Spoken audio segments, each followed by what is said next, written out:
gusobanukirwa namenye ko umuntu ashobora gukunda agakunda umuntu atari ngombwa ngo uwo muntu yakunze nawe amukunde. Ntago ari ngombwa ko buri nkuru y'urukundo igira abantu babiri, kandi ntacyo biba bitwaye. Umuntu yemerewe gukunda umuntu, ariko uwo muntu we niyo atamukunda ntibikora ko atamukunda. Ngaho genda userebure intsinzi yawe, ariko ndeke njyenyine. Ngaho genda userebure ko wihoreye unjyana mu rukundo rutakurimo. Ariko njye naragukunda kandi nzakomeza ngukunde, ariko si ngombwa ko nawe unkunda. Ngana gusa urukundo rugira neza, Tando urukundo ntirugira ishyari. Magambo y'umugore, urukundo ntago rwirarira, alipati urukundo ntago rwubaho ukundi cyase ngo rusuzugura abandi. Urukundo ntago rwirebaho gusa ngo rwikunde. uzi ngokungalungile. Urukundo ntago rurebera ruba mu kibi, ahubwo urukundo rurangwa n'ukuri. Delela Urukundo zinto zonke, ruramaramaza rugaca muri buri kimwe. zonke. Gukunda iteka rurizera, Delela gukunda iteka ruhorana ibyiringiro. Iyo ubonye umukobwa aje yakurakariye uraceceka, agatomboka ugaceceka. Ibyo yavuga byose umukobwa iyo yazamutse uraceceka. Iyo muzamutse mwese ntacyo mugeraho. Porque se ha enfadado. Kuko icyambere ntubuze impamvu yarakaye nyanyayo. No entiendo lo que está diciendo, más arrepentido. Uko rero asakuza akagutomboka nawe ugaceceka niko arushaho kukugirira impuhwe, akabona ko nawe ari kurengera. Mwagiye mumenya ubwenge. Eso. Batangiye kucyigisha ikigoryi.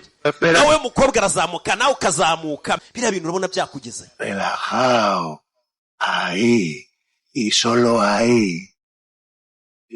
Mueve ficha. Noneho yamara gutuza ubona yatuje nibwo uhita nawe ukora akantu kawe akajeste. Noneho ukamwegera nyine ugatwika wanatekereje neza. Urukundo rurabura, rurashira. El amor se acaba. Urukundo ntago ruhoraho iteka. No merece la pena perder la vida por él. Ntuzigere wangiza ubuzima bwawe ngo ubujugunye ngo nukubera urukundo.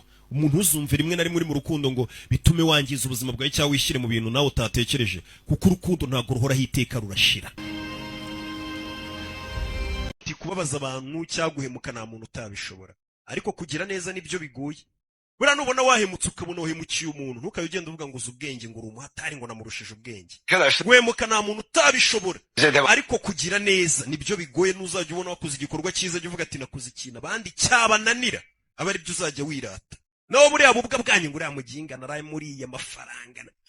Ne doğar ki nefretten. Ese mu rwango ni iyihe nyungu ivamo? Ntayo. Nta kintu cyatubaho usibye Imana yabishatse ko kitubaho, kuko aribyo byanditse mu gitabo cy'Imana. Igitabo cy'Imana kivuga ko nta kintu kizatubaho keretse kiri mu bushake bw'Imana. None se nanjye Imana irankunda cyane. Yego mwana we. Abantu tuba dukeka ko twakagombye kuba turi kumwe nabo, ntago buriya bari abantu ari bo bacu. Rimwe na rimwe guhatiriza ibintu ngo bibe hari igihe bitera uburibwe ahubwo kurusha. Rero hari igihe kigeraho ubwo tuba tugomba kureka ibintu bikagenda bitari ibyawe ukabireka, kugira ngo urebe ko wakwishima. Kwishima ubundi nicyo kintu cyonyine cya mbere